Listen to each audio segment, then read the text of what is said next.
Presidente da República, Daniel Chapo, impulsou esta segunda-feira Joaquim Adriano Cif como novo comandante-geral da Polícia da República de Moçambique, em substituição de Bernardino Rafael, que ocupou o cargo por 8 anos. Falando na cerimônia de tomada de posse a partir do gabinete da presidência, Daniel Chapo desafiou Cif a recuperar a confiança da população na polícia e incutir a disciplina nos seus elementos para fazer frente aos desafios atuais da sociedade. É a sua missão resgatar a confiança do povo na polícia, restabelecendo o contacto regular com as comunidades e reativando os conselhos comunitários de polícia ao nível dos nossos bairros na capital, nas províncias, nos distritos, nos postos administrativos, nas localidades e até as nossas povoações. Já o recém-empossado reitera o compromisso de garantir a segurança e tranquilidade públicas no seio da sociedade. Porque nós podemos ser polícia até os milhares. Teremos viaturas que até bastem. Mas se nós não tivermos o conforto, não tivermos o apoio, não tivermos o suporte da população, pouco ou nada poderemos conseguir fazer. Das questões que são prementes, que assola a nossa sociedade, tem a ver com a questão dos raptos. Foi bem vincado pela Sua Excelência Presidente da República, comandante-chefe das Forças de Segurança. Vamos continuar a combater esse crime. Certo que temos que contar com pessoas capazes dentro da nossa instituição.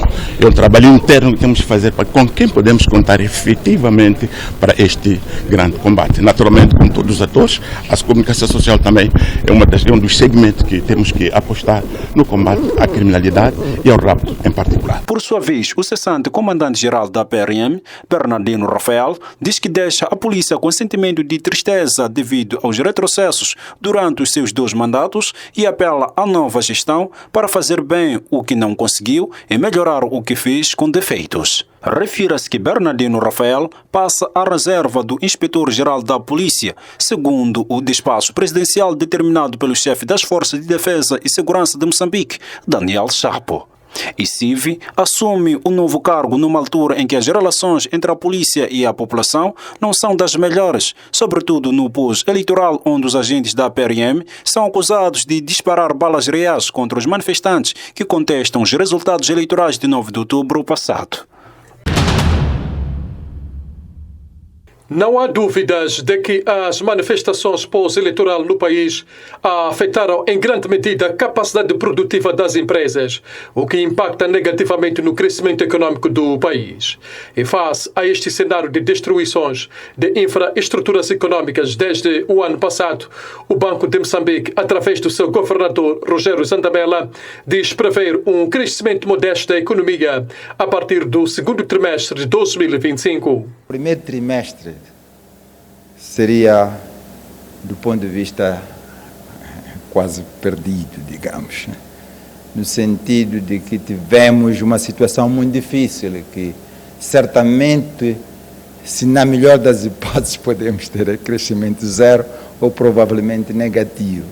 Mas a partir do 2º trimestre, a nossa expectativa é que a economia comece a crescer e no ano como um todo, é a nossa previsão, o nosso entendimento de um crescimento modesto, por refletir assim, nunca vai ser rápido, porque leva tempo, essas reformas que estamos a falar, não se implementa de um dia a outro, então vai ser um momento, sim, acreditamos que vamos ter crescimento no todo o ano, sobretudo a partir do 2º trimestre, mas vai ser modesto, a refletir toda uma série de fatores, a velocidade de reposição da capacidade produtiva da economia, a capacidade da oferta de bens e serviços, o ajustamento fiscal, como é que isso vai ser ajustado.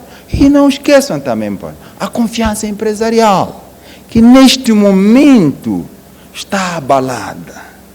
E essa confiança empresarial que precisa também de abraçar este movimento. Não é só dizer que o Estado, a confiança empresarial, elas, então, todos esses fatores atrás, que vai levar o seu tempo, Então, sim, vamos ter crescimento modesto a refletir todos esses fatores. E para um crescimento mais acelerado que garanta a robustez da economia nacional, Zentamela defende reformas profundas na economia. Reformas estas que devem ser feitas pelo novo governo neste ciclo de governação. Reformar uma economia não é brincadeira nenhuma, porque requer um processo complexo, difícil e diria meio doloroso para assegurar que essas reformas são implicadas. Tem uma componente política muito forte as reformas. Estão presentes. E essa avaliação que a classe política liderada pelo presidente ou pela sua equipe econômica vão ter que dizer, ok, aqui podemos fazer com segurança isto, avaliando o que temos. Como você diz, de vez em quando tenta assistir, depois começa a ver barulho, depois volta. Sabe, são esse tipo de avaliações que tem que ser feitas. E imagino que, e quero acreditar que estão sendo feitos neste momento. Mas a fonte principal da resolução desse problema, aquela que depende da nossa parte, é o crescimento econômico. Estamos a falar da necessidade de reformas profundas na área de ambiente de negócios, investimentos, de toda uma série de entraves que impedem a economia de arrancar e crescer ao seu potencial. É aí, quando essas coisas acontecer, e acontecer de uma maneira profunda e rápida, sim, podemos com uma certa segurança que a economia vai começar a crescer e acelerar, e então com isso o problema. Essa aqui é a questão fundamental nesse momento. Quais são as reformas subjacentes que vão aumentar a produtividade da economia, que vão aumentar o investimento, que vão melhorar o ambiente de negócios, que vão lidar com todos aqueles assuntos que nós conhecemos, entre os quais os problemas da corrupção, questões do branqueamento do capital, que estragam tudo isso. Há muitos fatores atrás do crescimento. Então, é uma agenda ampla, complexa e difícil. E pouco depende mesmo do Banco de Moçambique, mas esse aqui é o quadro geral. Mas também, para além das reformas necessárias, Rogério Zentamela defende a estabilização política, a paz e a confiança como fatores determinantes e para o crescimento econômico. É difícil para qualquer um de nós saber como é que vamos sair disso. O que posso dizer depende de nós, coletivamente, colegialmente, trabalharmos para que essa tensão seja uma realidade do passado. Porque ela, enquanto continuar, vamos ter sempre períodos de dúvida. Será que o que passou vai voltar? Será que mesmo agora essa paz, essa serenidade relativa é para ficar ou não? Isto, desculpa dizer, são decisões políticas que transcendem este órgão. O Presidente da República, não tenho dúvidas que ele está a trabalhar dia e noite nessa agenda de como dar serenidade ao país. Vamos aguardar, vamos ter que ter paciência. Essas coisas não se resolvem também de um dia ao outro, porque são pela sua natureza de diálogo, de entendimento. Estas informações foram partilhadas esta segunda-feira em Maputo, após uma reunião do Comitê de Política Monetária do Banco de Moçambique, que determinou mais uma vez a redução da taxa mínima de 12,75% e para 12,25%. Donald Trump tomou posse a 20 de janeiro e, com o seu regresso à presidência na maior potência política e econômica do mundo, várias medidas tomadas. Baseando-se no slogan América Primeiro, o presidente dos Estados Unidos da América tomou várias medidas com destaque e para o congelamento imediato de toda a assistência para programas no exterior por 90 dias.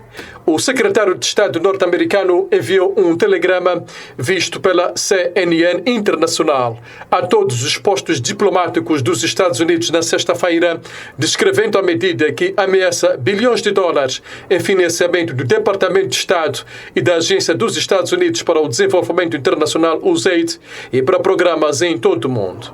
A reação e os efeitos desta medida não tardaram em se fazer sentir em Moçambique.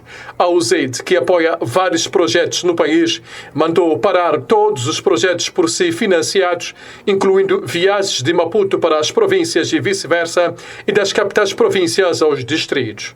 Em Moçambique, a USAID investe anualmente milhões de dólares em várias áreas como educação e saneamento, agricultura e saúde e na resposta aos desastres naturais como o ciclone de Kelede. Um dos setores que conta com maior apoio norte-americano é o da saúde, sobretudo nos programas de combate ao HIV e SIDA, em que o governo americano investe anualmente $400 milhões. Desde 2004, os Estados Unidos da América já investiram mais de 3,5 mil milhões de dólares em resposta à doença que afeta mais de 1 milhão de pessoas no país. Um dos projetos em risco no âmbito das decisões tomadas por Donald Trump é o Compacto 2 do Millennium Challenge Corporation, avaliado em 537 milhões de dólares, dos quais 500 milhões são do governo norte-americano. Quais áreas seria a área da saúde? O principal apoio é para a área de saúde, mas há outros setores que têm apoios menos significativos. O projeto a ser desenvolvido na província da Zambésia inclui uma nova ponte sobre o rio Lúrio e uma circular naquela província. E com a suspensão dos projetos financiados pela USAID, aumentam as preocupações sobre o futuro dos setores sociais que recebem investimentos norte-americanos no cenário de crise e de falta de capacidade de investimentos por parte do governo. Venâncio Mondlane, promotor das manifestações no país, continua a não fazer parte da lista para o diálogo político com vista à pacificação do país. Esta segunda-feira, em mais um exercício de reuniões com lideranças partidárias com assento no Parlamento, e Salomão Muchang, líder na Nova Democracia, a estilo do ex-presidente da República, Daniel Chapo reuniu-se esta segunda-feira com as mesmas personalidades políticas, sem inclusão de Venâncio Mondlane, que disse ter regressado ao país 2 meses depois da sua ausência por interesse em diálogo político. Depois de uma reunião à porta fechada, o presidente da República anunciou o que chamou de consensos sobre termos de referência para discutir reformas estatais, incluindo alterações à lei eleitoral. Temos termos de referência já para trabalhar-se num documento este que pode terminar, depois de todo o consenso formulado, com assinaturas, como um compromisso concreto das lideranças, com representação ao nível da Assembleia da República, onde é a Casa do Povo. E, como dissemos na última conferência de imprensa que fizemos aqui juntos, a ideia é que depois seja dado o passo seguinte, que é abrir este diálogo a todos os estratos sociais, à sociedade civil, ao setor privado e a questão relacionada com lideranças comunitárias, as lideranças religiosas, e também trabalharmos com o setor público, portanto, os nossos amigos da comunicação social que estão aqui, portanto, todos os estratos sociais ao nível do nosso país, os jovens, as mulheres, os homens, portanto, possamos fazer um debate amplo em todo o país, que vai culminar com estas reformas que aqui fizemos referência, e algumas reformas até podem nos levar à revisão constitucional. O objetivo final destes encontros é um e único: estabilização política, manutenção da paz para o desenvolvimento do país. O nosso objetivo é a paz, a segurança, a estabilidade econômica, social e política, para que juntos continuemos a desenvolver o nosso país, Moçambique. A questão que se coloca nesta intenção de pacificação do país é: Como alcançar a estabilidade e a paz necessária sem dialogar com Venâncio Mondlane, mobilizador das manifestações populares e com maior aceitação do público? O Conselho de Ministros realizou no dia 28 de janeiro de 2025 a sua segunda sessão extraordinária, portanto, a sua sessão ordinária, dizia, e nesta sessão o Conselho de Ministros aprovou o pagamento do 13º salário aos funcionários e agentes do Estado referente ao ano de 2024. O referido pagamento corresponde a cerca de 50% do vencimento base para todos os funcionários e agentes do Estado e 100% para os pensionistas. Repito, 50% do salário, portanto, do vencimento base para todos os funcionários e agentes do Estado e 100% para os pensionistas. E esta medida será efetuada numa única tranche no mês de fevereiro. Entretanto, esta medida não abrange aos ministros, vice-ministros, deputados da Assembleia da República, governadores provinciais e secretários de Estado, bem assim os membros do Conselho de Administração das instituições da administração direta e indireta do Estado, que recebem remunerações do orçamento do Estado. Esta decisão reflete, como se pode compreender, um esforço do Governo perante a situação de constrangimentos financeiros decorrentes do baixo nível de cobrança de receitas do Estado, como tínhamos feito referência, nos últimos 3 meses do ano 2024, como uma das consequências negativas, portanto, das manifestações violentas a que temos testemunhado. Importa referir que o Governo continua a envidar esforços para assegurar o pagamento das horas extras de funcionários públicos e das dívidas com fornecedores de bens e serviços ao Estado. O Comitê de Política Monetária do Banco de Moçambique reduziu a taxa de juro de política monetária, taxa mimo, de 12,75% para 12,25%. Segundo o governador do Banco de Moçambique, Rogério Zandamela, que falava esta segunda-feira em conferência de imprensa, a decisão resulta da manutenção das perspectivas de inflação em 1 dígito no médio prazo. Zandamela anunciou igualmente a redução dos coeficientes de reservas obrigatórias para os passivos em moeda nacional de 39% para 29% e em moeda estrangeira de 39,50% para 29,50%. De política monetária reduz para 12,25%. O Comitê de Política Monetária do Banco de Moçambique, CPMO, decidiu reduzir a taxa de juros de política monetária, taxa mimo, de 12,75% para 12,25%.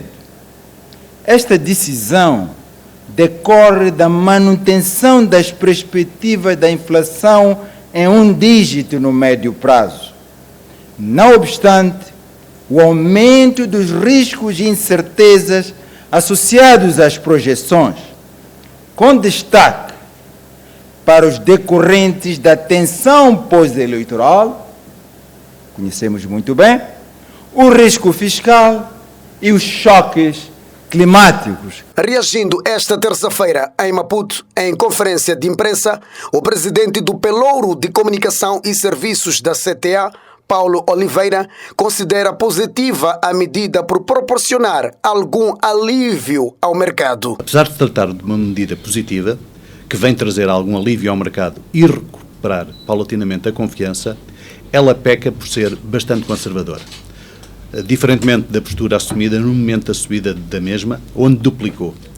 E atendendo ao fundamento do Banco de Moçambique para manter as taxas diretoras altas, segundo o qual existe um elevado nível de liquidez no mercado, a questão que se coloca seria: o que é que teria mudado? De facto, A liquidez do mercado em moeda doméstica aumentou de 9% no último trimestre do ano.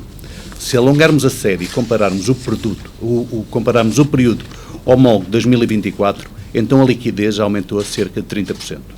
Já quanto à decisão de redução do coeficiente de reservas obrigatórias em moeda doméstica, Paulo Oliveira diz que o Metical vai alargar mais a liquidez no mercado. Com a decisão da redução do déficit de reservas obrigatórias de moeda doméstica, o Metical vai alargar a liquidez. Note-se que a relação da moeda doméstica, o grande clamor das empresas tem sido a explosão no financiamento pelos bancos comerciais em preferência aos bilhetes de tesouro.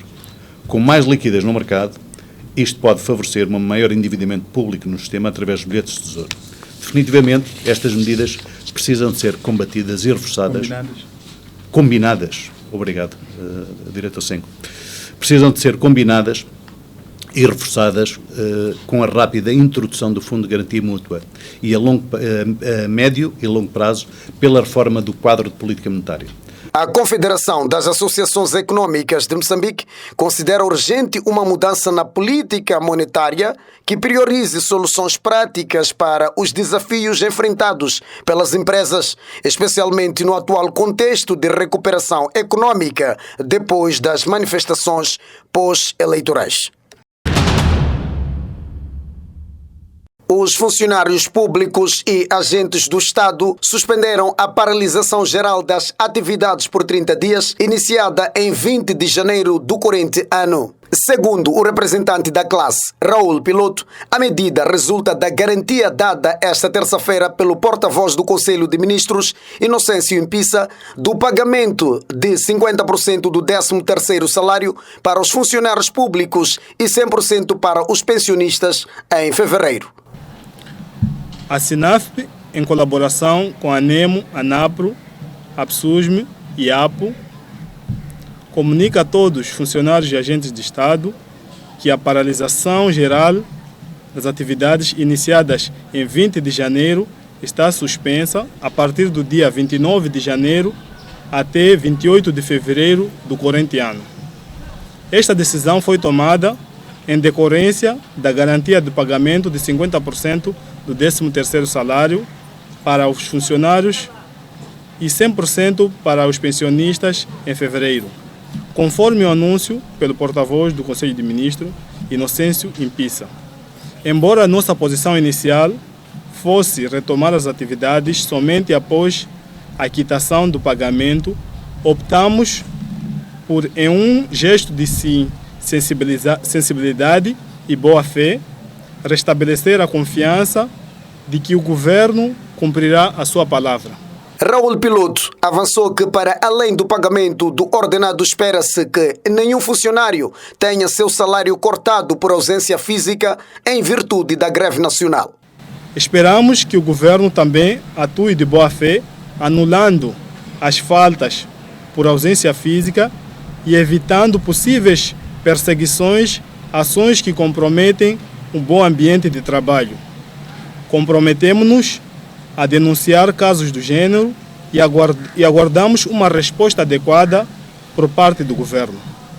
Adicionalmente, solicitamos que o governo seja mais aberto ao diálogo e que nenhum colega tenha seu salário descontado em virtude das greves, uma vez que essa foi uma das razões que motivaram a paralisação.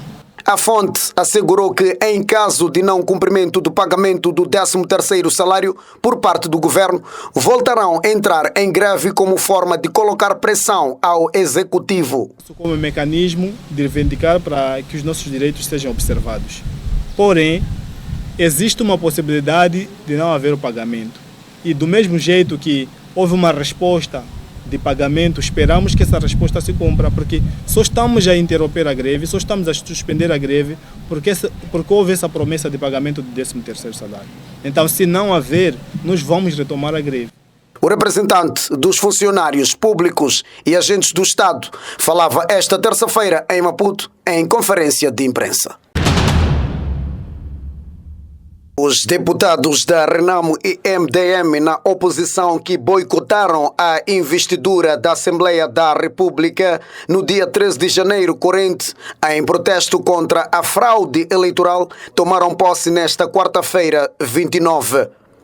Os 8 deputados do MDM, 7 estiveram presentes e tomaram posse, seguidos dos 27 parlamentares da Renamo. Num ato dirigido pela presidente da Assembleia da República, Margarida Talapa, decorreu numa sala improvisada. Os 2 partidos declararam que tomaram posse para continuar a lutar pelo bem do povo. Enquanto a presidente da Assembleia da República lembrava os dignos representantes do povo para dedicarem os seus esforços no debate das matérias que têm a ver com o desenvolvimento dos seus círculos eleitorais, independentemente da cor, raça, sexo, lugar de nascimento, religião, grau de instrução, posição social, profissão ou opção política. Refira-se que a Frelimo, com a maioria absoluta, continua a dominar o Parlamento com 171 deputados, seguido pelo novato Podemos com 48 deputados, passando a assumir a condição de segunda maior força política, e a Renamo, que passou para a terceira conta com 36 deputados, e MDM com 8, passa a ser a quarta força política nacional com assento no Parlamento. Na manhã desta quinta-feira, decorreu na cidade da Beira a 6ª sessão ordinária do Comitê Provincial de Sofala do Partido Frelimo. Enéas Comis, membro da Brigada Central, Assistência e Apoio à Província de Sofala, assegurou na sua intervenção que o ambiente de insegurança que se vive no país é feito das manifestações violentas e vandalizações pós-eleitoral. O ambiente de insegurança que se vive no nosso país, em geral, com relativa calmia em Sofala, é fruto de manifestações violentas e de vandalizações pós-eleitoral e agora pós-validação e proclamação dos resultados finais no dia 23 de dezembro, fim pelo Conselho Constitucional. Estas manifestações continuam a ameaçar a paz e tranquilidade públicas, obstruem a livre circulação de pessoas e bens em alguns locais do nosso país. São manifestações protagonizadas pelos perdedores das últimas eleições gerais e das Assembleias Provinciais de 9 de outubro, fim. Segundo o Comis, essas manifestações vêm instalando desordem popular no meio dos moçambicanos. Visam inviabilizar o processo de desenvolvimento socioeconômico do país, através da destruição de infraestruturas e de saque de bens públicos e privados, instalando-se, por conseguinte, um clima de insurgência social ou desordem popular no seio dos moçambicanos. Enéas Comis apelou à intensificação de vigilância popular em todos os locais de trabalho e residências, em estreita articulação com as forças de defesa e segurança e as autoridades locais. A Direção Nacional de Identificação Civil registrou no ano passado 64 casos de tentativa de emissão de bilhete de identidade por cidadão não elegíveis, contra 19 casos do ano de 2023. Segundo a porta-voz da Direção Nacional de Identificação Civil, Gilda Lamec, a identificação destes casos resulta dos métodos de segurança adotados para o combate e prevenção à falsificação de documentos. Em relação à emissão fraudulenta de bilhetes de identidade, nós, de facto, encontramos situações em que existe envolvimento de funcionários e que estão, neste momento, a responder em relação a estes processos, e também há casos em que há detenções, sim, de cidadãos que estejam a tratar o bilhete de forma fraudulenta, mas este é um processo que a detenção já não é da nossa responsabilidade, mas sim da própria polícia, e os trâmites todos são seguidos ao nível da justiça em relação ao cidadão e à polícia. E para nós cabe responsabilizar os cidadãos que se envolvem nestas situações. Gilda Lamec fez saber que 31 postos de atendimento foram encerrados, resultante das manifestações pós-eleitorais, sobretudo em Nampula e na cidade e província de Maputo. No que diz respeito aos postos de atendimento, sim, Existem alguns postos que ainda não estão abertos, porque nós tivemos postos, destes 31 postos, nem todos foram vandalizados. Os postos que foram vandalizados, por exemplo, o posto de Camachaquene já está a funcionar, o posto de Cambuquane já está a funcionar, e estes postos estão a funcionar enquanto a situação estiver calma. Quando não se verifica nenhum perigo iminente, os postos todos vão lá, brigadas móveis, para poder trabalhar, e é assim que nós respondemos aquilo que é a demanda, para evitar aquilo que nós verificamos nos outros tempos atrás em relação ao posto dos bombeiros. Nós tivemos bilhetes destruídos, no total de 545 bilhetes de identidade, e em relação a estes cidadãos que tiveram, não só tivemos bilhetes incendiados, mas também tivemos prejuízos naquilo que foi a subtração das nossas máquinas com dados de cidadãos. Então, à medida que os funcionários vão aparecendo para reclamar, nós efetuamos aquilo que é o levantamento para perceber até que ponto estas pessoas devem voltar a cadastrar ou serem impressos bilhetes de identidade que constam das máquinas que foram subtraídas. Refira-se que a Direção Nacional de Identificação Civil emitiu entre janeiro a dezembro de 2024 1.9601 bilhete de identidade contra 1.70306, uma subida na ordem de 224.677 bilhetes de identidade. No dia da abertura do ano letivo escolar, a cidade da Beira ganhou mais uma escola básica. Trata-se da Escola Básica 11 de Novembro, reabilitada no âmbito do projeto de reconstrução pós-ciclone Idai. A escola conta com novas 16 salas de aula, 4 sanitários e carteiras novas. Os professores e alunos estão felizes com a entrega da escola numa cerimônia dirigida pelo governador da província, Lourenço Bulha. Com esta nova infraestrutura, os alunos desta escola dizem sentir-se descansados com o novo edifício devido às péssimas condições em que estudavam no anterior edifício. Me sinto muito feliz. Obrigada, Babá Bulha, por ter arranjado a nossa escola. Estou muito agradecida mesmo, estou muito feliz. Antes estudavam em que condições? Estudávamos no sol, sentávamos embaixo. Quando chovia, nós não estudávamos. Se não estudávamos em tenda, sofria muito com o sol, sentávamos embaixo. E agora, com essa reabilitação, já está tudo novo agora, como é que você se sente? Estou me sentindo mais bem. Uma das professoras da escola diz que a satisfação é maior. A nossa interlocutora acredita que, com as novas instalações, o processo cognitivo ou de aprendizagem dos alunos poderá melhorar. Acho que vão melhorar as crianças.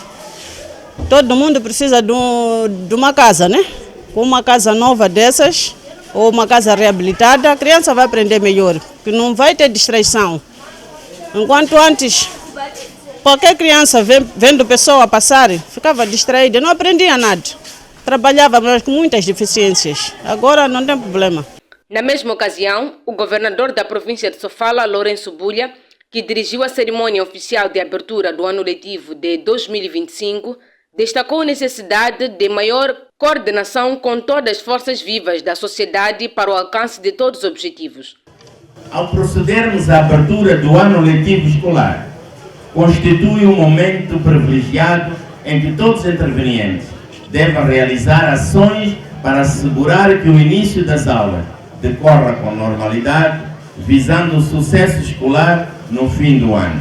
Assim, queremos que o setor da educação trabalhe de forma coordenada com todas as forças vivas da sociedade para que o processo de ensino-aprendizagem flua em todos os estabelecimentos de ensino da melhor forma possível para que os objetivos previstos para este ano sejam alcançados na íntegra, não só para o sucesso escolar e desenvolvimento institucional, como também a materialização do Plano Quinquenal Provincial do presente quinquênio 2025-2029. A reabilitação da Escola Básica de 11 de novembro foi financiada pelo governo alemão através do banco KfW, num orçamento estimado em mais de 45 milhões de dólares. A cólera é uma doença que provoca fortes diarreias que é tratável, mas que pode provocar a morte por desidratação se não for prontamente combatida. A doença continua a ceifar vidas no país, situação que inquieta as autoridades sanitárias. Só em 4 meses, o surto causou a morte de cerca de 39 pacientes no distrito de Mogovolas, na província de Nampula, segundo a diretora nacional adjunta de Saúde Pública no Ministério da Saúde, Alene Couto. Da cólera só tivemos na província de Nampula e num único distrito, que é o distrito de Mogovolas. E estes casos, desde o seu início, nós, portanto, a 17 de outubro do ano transato, 2024, temos de forma cumulativa cerca de 302 casos de cólera reportados e 29 óbitos, dos quais, desses 29 óbitos que nós tivemos, 25 ocorreram na comunidade e 4 ocorreram na unidade sanitária, o que faz uma taxa de letalidade de 9,6%. Temos a salientar que a província está há mais de 45 dias que notifica casos de cólera, portanto, precisamente o distrito de Mogovolas. Para além da cólera, as autoridades sanitárias avançam que o país continua a registrar surtos de sarampo, com um total de 31 óbitos em 7 meses em várias províncias moçambicanas.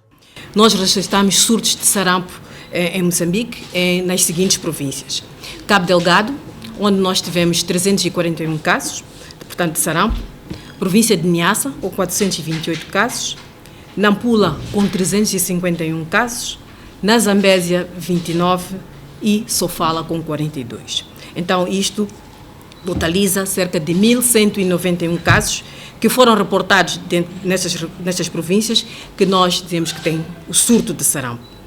Neste mesmo período, para além dos casos, também foram reportados óbitos, que fazem 31 óbitos portanto, nas províncias aqui mencionadas, dos quais, desses 31 óbitos que nós tivemos, 27 ocorreram na comunidade. Então, temos 27 óbitos que são comunitários. A diretora nacional adjunta de Saúde Pública no Misau fez saber que estão a ser envidados esforços para mitigar o surto da cólera e sarampo. Quais foram as ações que nós tomamos como Ministério?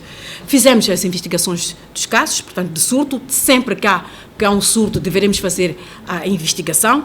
Isto envolve equipes que sejam do nível central, portanto, do Ministério da Saúde, as equipes que são do nível provincial e distrital. Sabemos muito bem que, em casos de surto, as primeiras equipes que estão no terreno sempre são as equipes distritais, depois vamos subindo para a equipe provincial e, por fim, claro que chega lá a equipe central, onde também faz o reforço e o apoio técnico à província. Deveremos realizar campanhas, portanto, de vacinação. Há que fazer vacinação em bloqueio, nas áreas, principalmente nas áreas circunvizinhas dos locais onde temos o surto. Deve-se intensificar a vigilância, isto para dizer de sarampo em todas as províncias. Nós temos que estar ativos para ver com maior enfoque nas áreas que estão afetadas pelo surto.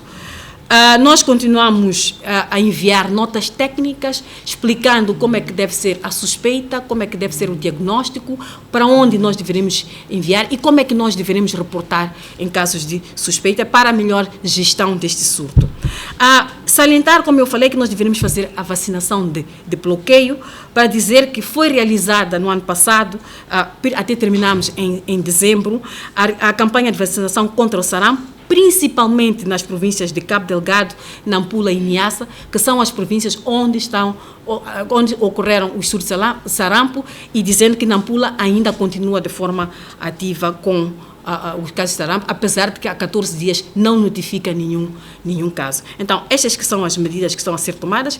Em relação à cólera, a medida que foi possível ser tomada no momento é a vacinação da população do distrito de Mogovolas. No entanto, deveremos continuar de forma ativa a fazer a prevenção tanto para sarampo, assim como para a cólera, tendo medidas já definidas, que realmente tem a ver com aquilo que é a higienização, lavagem das mãos, a cobertura dos nossos alimentos, portanto, a proteção e, acima de tudo, consumir água potável. Obrigada. A fonte falava esta sexta-feira em Maputo, em conferência de imprensa, para dar a conhecer a situação epidemiológica do país e a situação do vírus de Marburg, que, segundo as autoridades sanitárias, ainda não constitui nenhum perigo em Moçambique. A superlotação das cadeias no país é considerada um cancro na gestão dos estabelecimentos penitenciários, situação que inquieta as autoridades da Justiça para a administração das necessidades internas. Diante dos factos, o ministro da Justiça, Assuntos Constitucionais e Religiosos, Mateus Saiz, defende a reformulação do sistema penitenciário para reduzir o número de reclusos dentro das cadeias. O país tem pouco mais de 150 unidades penitenciárias com capacidade para cerca de 8.873 reclusos, mas neste momento estão mais de 22 mil reclusos, cerca de triplo das capacidades das infraestruturas erguidas antes da independência. Nós também pensamos que o setor penitenciário carece de revisão ou de reformulação do sistema penitenciário. Existem leis, existe vontade política, existem decisões administrativas, mas precisamos de aperfeiçoamento desses instrumentos.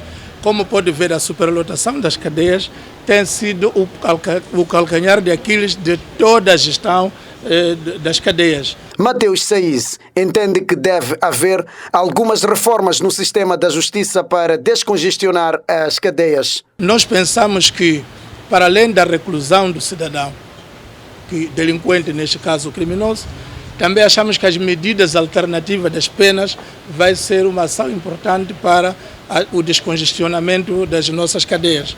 Estamos a falar de liberdades condicionais, estamos a falar das medidas das famosas pulseiras eletrônicas e a reeducação do próprio cidadão. São todos esses instrumentos que terão de ser levados a cabo para reduzir a superlotação das nossas cadeias. O substituto de Helena Quidano Pelouro falava esta quinta-feira após ser empossado ao cargo de Ministro da Justiça, Assuntos Constitucionais e Religiosos pelo Presidente da República, Daniel Chapo. Os Mambas garantiram presença no CAN Marrocos 2025 e esta segunda-feira decorreu o sorteio para emparelhamento das equipas. Moçambique está no grupo F, onde se juntam as formações da Costa do Marfim e Gabão. Reagindo ao sorteio, alguns adeptos dos Mambas na cidade da Beira manifestam otimismo de boa prestação dos Mambas. Para se chegar ao CAN é preciso que se faça um processo de qualificação.